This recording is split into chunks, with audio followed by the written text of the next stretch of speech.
저는 어쩔 수 없나 봅니다. 저는 이민교회, 디아스포라 교회에 사역을 하고 있는 목사이기 때문에 항상 성경도 그렇게 보는 습관들이 있는 것 같아요.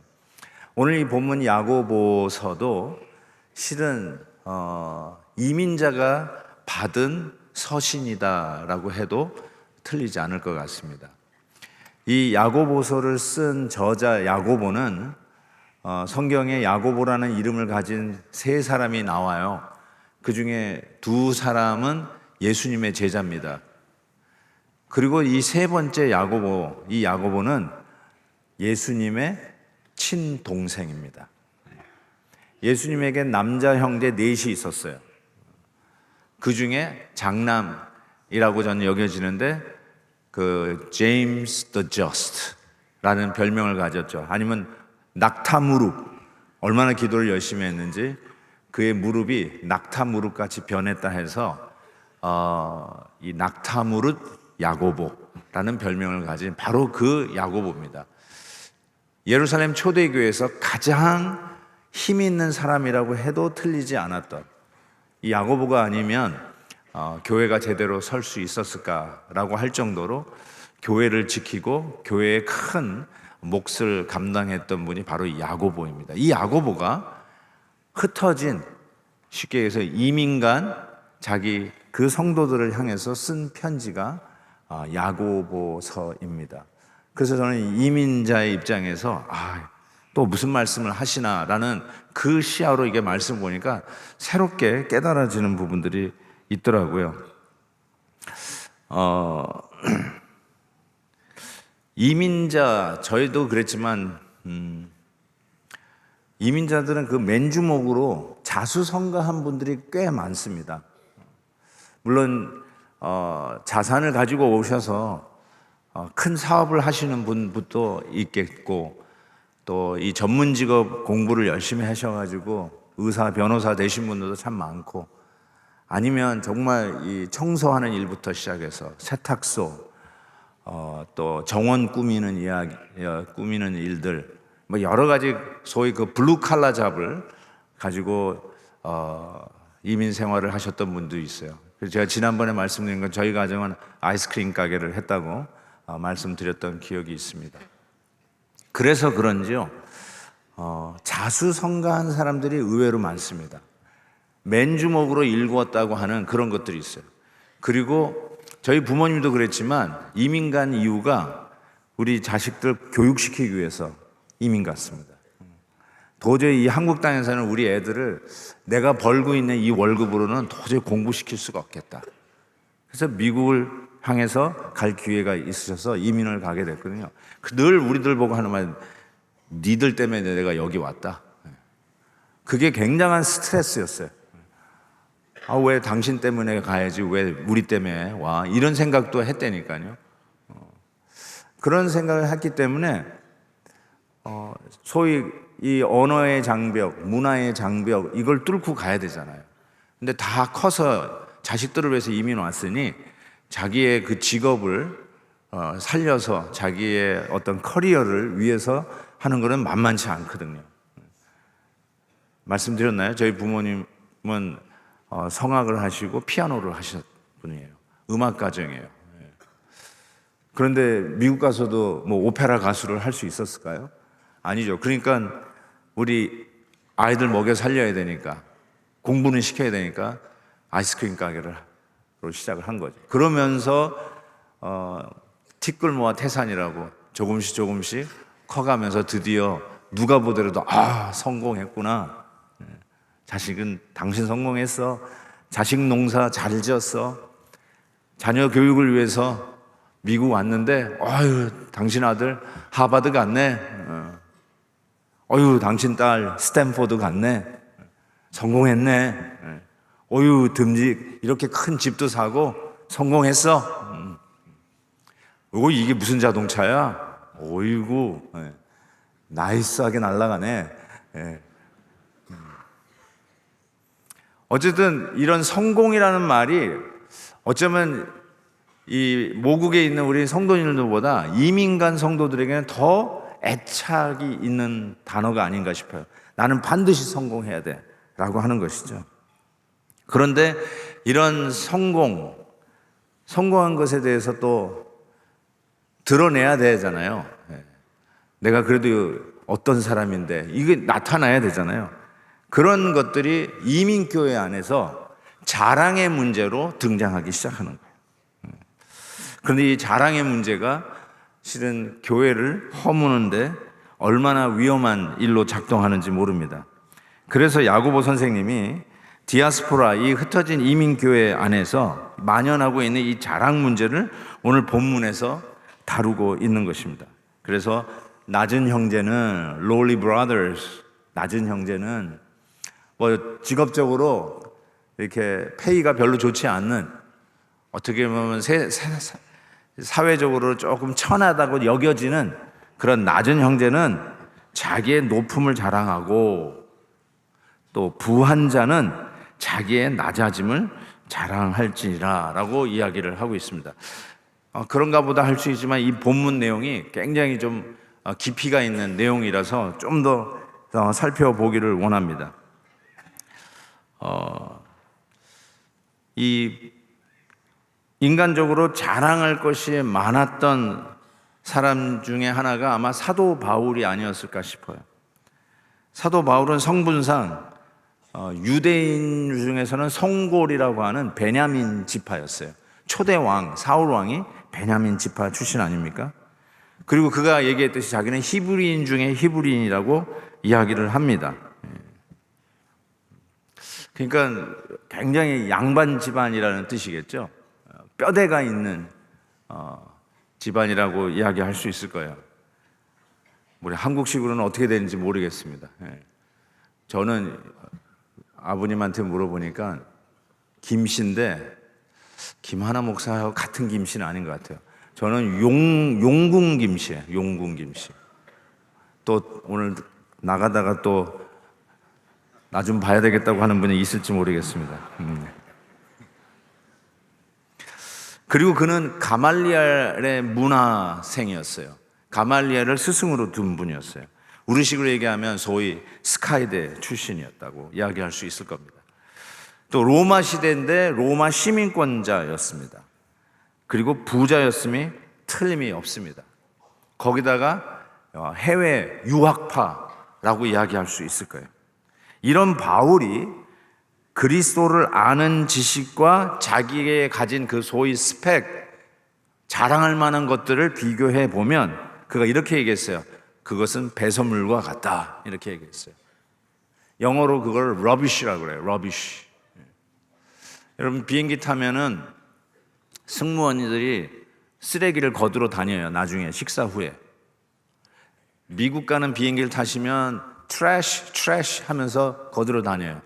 유럽 가는 비행기 타면 뭐라고 그러는 줄 아세요? rubbish. Any rubbish? Any rubbish? 쓰레기 버릴 거 없어요? 배설물 버릴 거 없어요? 그러면서 다녀요. 정확하게 그 rubbish예요.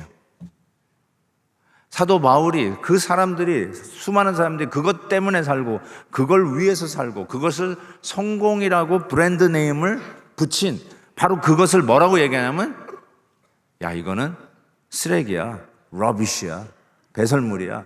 배설물은 빨리 플러시해서 빨리 버릴수록 좋은 것. 그렇죠? 화장실 가가지고 일 보신 후에 그건 빨리 플러시 해야 되잖아요. 그거 아까워가지고 내일 플러시 할래, 이런 분 한 분도 없잖아요. 빨리 버릴수록 좋은 거. 그게 바로 배설물이라는 거예요. 그런데 우리는 그걸 자랑으로 생각하고 그것이 자기의 성공했다라고 하는 것으로 여겨질 때가 얼마나 많습니까? 바로 이 문제가 교회 안에 있었다는 것이죠. 자, 그렇다면 낮은 형제는 자기의 높음을 자랑하라 라고 이야기를 하는데, 어쩌면 이거는 우리가 이런 스펙을 얻는 것이 얻느냐 마느냐 이거 가지고 얘기한 것이 아니라, 당연히 여러분 성공하셔야죠. 그것이 사회적인 기준이든 영적인 기준이든 당연히 성공해야죠. 우리가 실패를 위해서 달려갈 이유는 없죠. 근데 문제는 뭐냐면 그 성공이라고 하는 것을 자랑할 거리를 가졌는데 진짜 자랑할 것은 자랑하지 아니하고 자랑하지 않아도 되는 것을 자랑하는 것, 이게 교회 안의 문제였다는 거예요. 그것을 지적하면서 낮은 형제는 자기의 높음을 자랑하라 라고 이야기를 하고 있습니다.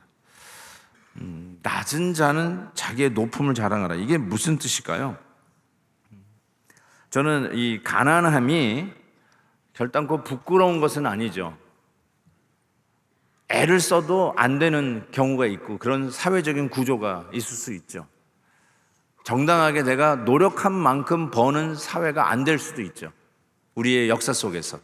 그렇게 애를 썼는데도 그 사회 구조가 안 되는 거예요. 그런 의미에서 가난하다는 것이 부끄러운 것은 아니라고 생각합니다. 그러나 게을러서 가난한 거는 성경에서도 책망을 하죠. 먹지도 말라고 그러죠. 게으른 자에게는. 그런데 여기서 가난한 것으로 인해서 무슨 시험거리가 교회 안에 있었을까라는 생각을 해보게 됩니다. 근데 실은 가난한 것도 시험거리 중에 하나지만 부한 것도 시험거리 중에 하나입니다. 야고보 선생님은 그 두 가지를 다 다루고 있어요. 가난도 시험거리지만 부한 것도 어쩌면 가난함이 시험거리가 되듯이 부한 것은 어쩌면 더 크게 우리에게 시험거리가 될 수 있다. 이것을 다루는 것이죠. 그러면서 먼저 이 낮은 형제들은 자기의 높음을 자랑하라고 하는 이 말은 저는 이 고린도 후서 12장 9절에서 사도 바울이 한 말씀으로 이 부분을 극복할 수 있다고 생각해요. 사도 바울이 뭐라고 그러냐면 나에게 이르시기를 내 은혜가 내게 족하도다. 이는 내 능력이 약한 데서 온전하여짐이라. 그리고 도리어 크게 기뻐함은 내가 약한 것을 오히려 기뻐함은 나의 여러 약한 것들에 대하여 자랑하리니 이는 그리스도의 능력이 내게 머물게 하려 함이라. 나의 낮아짐이 시험거리가 될 수 있는데 실은 낮아짐이 오히려 은혜의 자리로 나갈 수 있는 기회를 준다라고 이야기를 하는 것이죠. 그래서 그럼 낮은 형제가 뭘 자랑해야 되는가? 내가 이렇게 없는 가운데서도 내가 가진 것이 없는 가운데서도 하나님이 부어주시는 은혜로 사는 그 은혜의 높아짐을 자랑하라는 것이죠. 예수님의 친동생이 이 편지를 썼다고 제가 말씀으로 시작했습니다. 그런데 예수님의 생애를 보다 보니까 예수님의 동생들이 예수님을 우리가 믿듯이 믿지 않았어요. 예수님 동생들이요, 예수님을 안 믿었어요. 하나님으로 안 믿었다니까요. 왜 그랬을까? 전 그런 생각을 해봤어요. 나중에 야고보는 이제 초대교회 아주 훌륭한 리더로서 큰 역할을 하는 자로, 그리고 오늘 이 편지를 쓴 주인공으로 등장하는데 왜 초창기 같이 그 예수님 자기 형이 공생애를 시작하기 전에 왜 그 예수님을 이분은 우리를 구원하기 위해서 오신 메시아다라고 믿지 않고 컸을까요? 예수님이 살았던 그 나사렛이라고 하는 동네를 생각해 보면 가장 가난한 동네였다고 하지 않습니까? 저희 달동네라고 이야기할 수 있겠죠. 그 가족들이 방 한 칸에서 정말 힘들게 같이 살지 않았을까? 요즘 뭐 집을 얘기할 때는 꼭 필수 조건이 화장실이 몇 개냐를 따지잖아요. 투베드룸에 베스룸이 2개냐 1개냐 이게 집값을 결정하더라고요. 미국에서도. 왜 그러냐면 아침에 화장실 가는 게 얼마나 불편합니까? 근데 바글바글한 그 가족에서 그 화장실 쓰는 게 얼마나 힘들었을까? 그런데 예수님이 첫 번째로 한 기적이 뭐예요? 물이 포도주 되는 그런 기적을 행하지 않습니까? 그 가나잔치에서. 그때 제가 동생이라면 형, 내가 물 퍼다 줄 테니까 그 포도주로 만들어서 우리 내다 팔자. 이거 대박이다. 그래가지고 우리 그냥 방 한 칸에서 완전 지지고 볶고 사는데 좀 넓은 집으로 좀 이사 좀 가지면 안 돼? 얼마든지 얘기할 수 있잖아요. 돌을 떡으로도 만들 수 있는 그 주님께서 왜 그 가족은 가난에 시달리면서 자라가야 했을까? 왜 맨날 목수같이, 이 옥전의 석공이죠, 왜 돌을 맨날 깨는 그 일들을 하면서 돌아다녔을까? 난 이 가난 지긋지긋해서 못 살겠어. 형이 그런 거 할 수 있으면은 그 기적 좀 해봐. 그러면 가난을 당장 극복할 수 있는 거 아니야? 얼마든지 짜졌을 것 같아요. 그런데 참 희한하게 예수님은 당신이 하는 기적을 가난을 극복하기 위해서 사용하지 않았어요. 물을 포도주 만들어가지고 대박나고 돌을 떡으로 만들어가지고 부자 되는 그런 일에 당신의 능력을 사용하지 않으셨다는 거예요. 그래서 어쩌면 동생들이 그런 마음이 있지 않았을까? 그래, 너 잘났다. 너만 하나님이다. 너만 신기하게 기적을 행하는구나. 그렇지만 우리는 굶고 있다. 혹시 그러지 않았을까요? 그런데 낮아진 형제들에게 뭘 자랑하는가? 낮아진 가운데 하나님의 역사를 기억하라는 거예요. 내 은혜가 내게 족하다라는 것입니다. 그래서 사도 바울도 그 모든 사람들이 부러워했던 그 스펙을 rubbish, 쓰레기, 배설물이라고 이야기했던 그 바울이 뭐라고 얘기하냐면, 우리 그리스도 안에 있는 자들은 누구냐? 고린도후서 6장 10절에 보니까 근심하는 자 같으나 항상 기뻐하고, 가난한 자 같으나 많은 사람을 부요하게 하고, 아무것도 없는 자 같으나 실은 모든 것을 가진 자로다. 이게 바로 그리스도 안에 있는 성도들의 재조명, 아니 재규명이라고 할 수 있어요. 우리를 다시 한번 디파인을 하는데, 우리가 누구냐? 세상에서는 가난한 자, 배우지 못한 자, 없는 자, 힘없는 자라고 얘기할지 모르지만, 우리는 예수 그리스도 안에서 실은 다 가진 자다. 없는 것 같지만 모든 것을 소유한 자다. 약한 자 같지만 능력이 있는 자다. 예수 안에 가진 그 부요함을 오히려 상대적으로 자랑할 수 있다는 거죠. 그래서 약할 때 강함 되시네, 나의 보배가 되신 주. 정말 주 안에서 내가 없는 가운데 가진 예수 그리스도로 말미암아, 야, 내가 실은 다 가진 자네. 다 가진 자야. 신학교 다닐 때 차가 없어가지고 친구 전도사 차를 빌려 타고 학교를 등교를 했던 적이 있습니다. 그런데 제 친구, 동료, 지금 목사지만 그때 같이 공부했던 친구가 거기도 차가 없는데 거기는 걸어 다녔어요. 한 2시간을 걸었던 것 같아요. 그래서 차가 다니니까 타, 이 전도사 빨리 타. 안 타. 나는 걸어가요. 그러면서 로마서를 다 외우면서 이 신학교를 다녔던 그 친구가 있어요. 근데 이 이야기가 이제 점점 소문이 퍼지잖아요. 그런데 한국에서 막 유학 온 엑스 전도사가 있었어요. 그 친구가 혹시 여기 있을까봐 아버지가 자우지가 한국에서 갑부예요. 그래서 아들이래요. 근데 아니나 다를까 오자마자 이 전도사가 새 차를 산 거야. 그 당시 정서는 전도사가 새 차 사면 돌 맞아 죽습니다. 근데 똑같이 사는 거야. 그러면서 야, 너 새 차 샀으니까 우리 이 전도사 태우고 다녀. 좀. 그런데 오케이, 뭐 문제 없어. 그래가지고 하는데 거절을 하는데 도무지 받지를 못하더라고요. 내가 왜 네 차를 타? 그러면서 그걸 거절하더라고요. 근데 제가 아까도 얘기했지만 차가 없어서 친구 차를 타고 등하교를 했다고 그랬잖아요. 그래서 제가 저를 태워주는 친구에게 얘기를 했죠.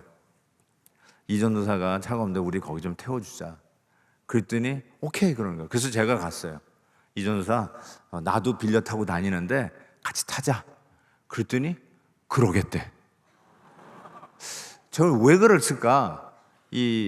그 갑부의 아들 전도사의 새 차는 안 타고 왜 차도 없이 빌려 타고 다니는 내 말은 듣고 왜 그 차를 같이 탈까? 이게 뭘 얘기하는 걸까요? 훨씬 더 가난하고 없는 자 같지만 실은 사람의 마음을 갖잖아요. 같이 공감대를 갖잖아요. 낮은 사람들을 향해서 베풀 수 있는 마음의 여유가 생기잖아요. 참 이게 희한한 케미스트리 같아요. 어떻게 이렇게 반응들이 작용할까? 여러분, 아픈 사람이 아픈 사람한테 가서 위로를 하는 거예요. 암 걸려봤던 자가 암 환자에 가가지고 이 위로를 해야 되는 것이지, 나는 50평생 감기 한 번 안 걸렸는데 여기 왜 누워있어? 그러면 하나도 위로가 안 돼요. 예. 아팠던 집사님이 나 이렇게 해서 났어. 응? 김 집사 힘들어하지 마. 당신도 날 거야. 나도 일어났잖아. 그 한마디가 천군만마의 말이에요. 그 아픔이 없는 것이, 아팠던 경력이 결단코 손해가 아니라니까요. 어쩌면 낮은 자는, 마음이 가난한 자는 실은 가난한 것 같지만 모든 것을 다 소유한 자에 같고, 슬퍼하는 것 같지만 실질적으로 그 세상에 흉내낼 수 없는 진정한 기쁨을 가진 자라고 하는 것. 그래서 낮은 자는 그걸 자랑하라고 얘기하고 있죠. 그런데 두 번째, 이 부한 자는 그러면 낮아짐을 자랑하다, 이렇게 얘기되어 있어요. 부한 자는 낮아짐을 자랑한다는 말은 무슨 뜻일까? 영어로 이렇게 보니까 humiliation이라는 말을 썼더라고요. In his humiliation. 이 굴욕당하다 할 때 아가 humiliated 뭐 이런 표현을 쓰는데, 부한 자가 humiliation을 당한다, 이게 무슨 말일까? 가진 자는 실은 뭘 자랑하셔야 되냐면, 내가 이제 성공했으니까 나를 봐라, 나 성공했다, 내 계급장을 봐라, 나 성공했다, 내 이력서를 봐라, 내 가방끈이 길다, 뭐 이런 걸 가지고 자랑하는 게 아니라 humiliation, 낮아짐을 자랑하라 라고 이야기하는데, 이런 뜻이에요. 실은 내가 한 게 아니라 하나님이 하셨다, 그거를 자랑하라는 거예요. 세상에서는 날 좀 봐라 이거잖아요. 날 좀 봐라, 내가 해냈다, 내가 I am the captain of the world 하면서 산 정상에서 야호를 부르짖는 Look at me, 내가 정상에 올랐다, 이런 게 아니라 내가 이 정상에 오를 수 있었던 이유가 뭐냐? 하나님의 은혜다. 낮아짐을 자랑하다, 하나님을 자랑하라는 뜻이에요. 그래서 사도 바울이 이런 표현을 한 적이 있어요. 고린도전서 4장이죠. 내게 있는 것 중에 받지 아니한 것이 무엇이냐, 이런 얘기를 했어요. 실은 우리가 내가 얻었다고 생각했지만 다 받았다는 거예요. 하나님의로 다 얻은 거예요. 내가 일궈낸 업적이 아니라 하나님의 은혜로 내가 받은 거예요. 그러니까 다 받았으면서 뭘 네가 한 것처럼 자랑하느냐, 그 얘기를 하고 있거든요. 또 하나는 로마서 2장 4절에 보면 제 어쩌면 목회의 철학을 바꿨던 가장 중요한 말씀 중에 하나인데, 네가 하나님의 인자하심이 너를 인도하여 회개하게 하심인 줄 알지 못하느냐라고 하는 이 구절이 저는 쇠망치로 얻어맞은 것 같은 말씀이었어요. 하나님이 너에게 인자하심을 베푸신 이유가 너 뭔 줄 아느냐? 지금 이 단어로 바꾸면, 우리가 지금 계속해서 단어로 하나님이 너를 성공하게 한 이유가 뭔 줄 아느냐, 이 뜻이에요. 하나님이 너에게 건강을 주시고 사업이 잘 되는 복을 주시고 자녀들이 잘 되는 복을 주시고 이런 이유가 무엇인 줄 아느냐? 너로 하여금 회개하게 하심인 줄 알지 못하느냐. 지금 그 얘기를 하고 있는 거예요. 그냥 쓱 지나갈 수 있는 말씀이죠. 곰곰이 쉽지 않을 수 없는 말씀이었어요. 내게 잘 된 것이 나로 하여금 회개하게 한다고? 이게 무슨 뜻일까? 그래서 하나님의 말씀은 이해가 안 될 때 순종하면 이해가 돼요. 그래서 내가 순종해야 되겠다. 하나님 저에게 인자하심을 베풀어 주십시오. 그러면 제가 즉시로 회개하겠습니다. 그랬더니 아니나 다를까 그 기도를 들으셨던 하나님께서, 저희 아들, 이젠 장가간 아들이 있는데요, 그 아들이 학교 다닐 때 수학 경시대회를 나갔어. 그런데 아빠 하고 집에 들어왔는데 금메달을 가지고 집에 들어왔어. 이게 웬 가문의 영광이냐. 저희 집에는 뭐 이렇게 트로피나 우등상장 이런 게 걸려있는 집이 아니거든요. 그런데 금메달 따고 왔어요. 하나님이 우리 가정에 인자하심을 베푼 거예요. 그럼 뭘 해야 돼요? 내가 얘기했잖아요. 뭘 하라고요? 회개해야 되잖아요. 오케이. 야, 이거 회개할 분위기는 아닌데 일단 회개는 하고 봐야지. 하고 회개 기도했습니다. 하나님, 우리 아들 수학경시대 나가서, 여기 우리 자녀들 다 수학경시대 나갔다고 치십시다. 얘네들이 전부 다 금빛 나는 금메달을 다 목에 걸고 이 앞에 앉아 있다고 생각합시다. 금메달 받고 돌아왔는데 회개합니다. 아싸. 이게 통해 자복하는 회개가 아니라 분위기가 아니야. 그래도 이거 아닌 것 같은데, 하나님, 우리 아들 금메달 딴 거 회개합니다. 하나님, 우리 아들 금메달 딴 거 회개하는데 목이 메이기 시작하는 거야. 왜 그러냐면, 저는 우리 아들 수학경시대 나간 것도 몰랐어. 그러니 기도도 안 했어. 교인들 자녀 뭐 입시, 인터뷰, 시험 공부 뭐 있다 그러면 기도해 주셨던 그 목사님이 자기 아버지인데도 그 아버지한테 기도도 받지 않고 갔어. 수학 공부한다고 수학 문제 풀어준 적도 한 번도 없어. 이런 것이 막 이게 필름처럼 돌아가기 시작하는 거야. 너 아들을 위해서 하나도 해준 거 없는데 네 아들이 금메달 따고 왔어. 그러니까 진짜 회개가 되기 시작하는 거야. 하나님, 아무것도 한 거 없는 우리 집안에 제가 아무것도 우리 아들 가르쳐 준 것도 없는데 얘가 금메달 따고 돌아왔으니 이거는 전적인 하나님의 은혜입니다. 회개합니다. I don't deserve this. I don't deserve this. 한번 여러분 그렇게 기도 안 해보실래요? 여러분이 실은 하나님이 인자하심을 베푸시면 감사는 할 수 있어요. 근데 이 감사는 누구든지 할 수 있어요. 믿음이 없어도 할 수 있어요. 우리 아들이 대학에 붙었어요. 미국 유학 간 우리 자녀들이 좋은 직장에 갔다고 들었어요. 그러면 감사하는 거, 그거 예수 안 믿어도 할 수 있어요. 근데 예수 믿는 사람들은 그렇게 하나님이 인자하심을 베푸실 때에 회개하라는 거예요. 하나님, 자격이 없는 우리에게 이런 것을 베풀어 주시니 회개합니다. 그러면 회개한 끝자락에서 순도 100%의 감사가 하나님 앞에 올라가는 것을 체험할 수 있어요. 회개를 하지 않으면 여러분, 저나 여러분은 똑같이 하는 게 있어요. 그 감사의 몇 퍼센트는 우리가 떼먹어요. 야, 역시 아빠의 수학머리를 네가 닮았구나 하면서 한 20, 30% 떼가.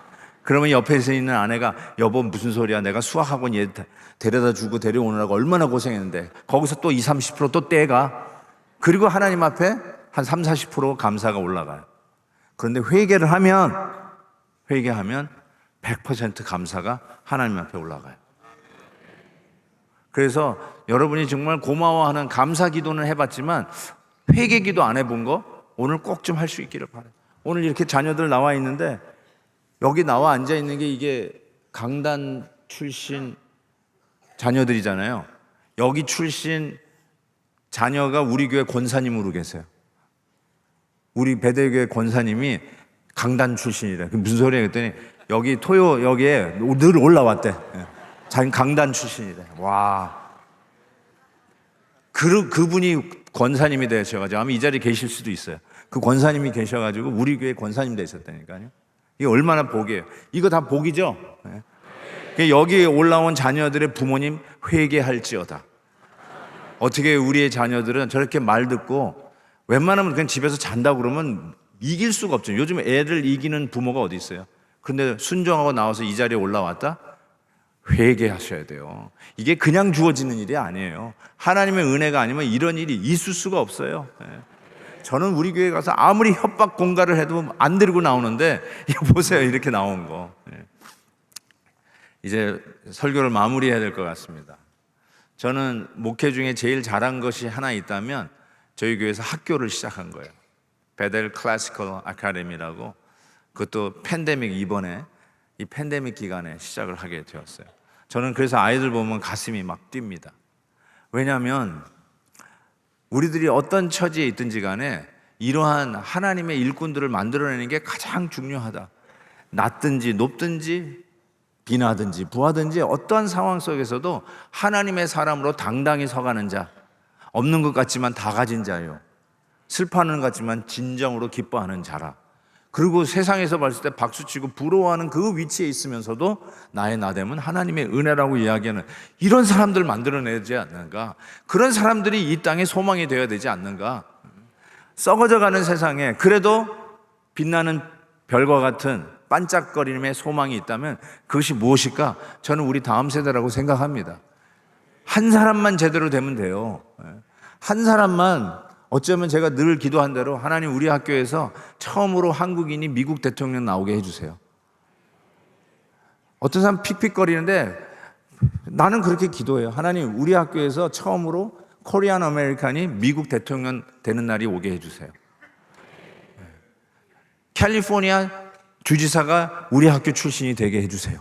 제가 그거 기도하거든요. 그게 높은 사람 되라, 세상적으로 성공한 사람이 되라가 아니라 그 자리에 있으면서도 나의 나됨은 하나님의 은혜인 것, 부한 것이 더 유혹이 되고 더 시험거리가 될 수 있는데 하나님이 그 위에 세우신 것은 마치 깜깜했던 그 이스라엘 역사 속에 요셉과 같은 인물을 세우고 나라를 잃어버렸던 그 깜깜한 흑역사의 이스라엘 역사 속에 이 다니엘과 같은 자를 하나님이 세우셔서 하나님의 은혜로 그 일을 감당했던 그 일꾼들로 말미암아 소망이 오늘 우리에게까지 전해졌듯이 아무리 어두워도, 아무리 망할 것 같아도, 아무리 없는 것 같아도 하나님의 일꾼들을 하나님 만들어 주시는데 바로 이러한 성공 신드롬에서 극복하고 부인하든지 부하든지 낮아지든지 높아지든지 어디 있든지 간에 하나님의 이름을 빛내는 믿음의 다음 세대 일어날 수 있도록 여러분도 기도해 주시고요.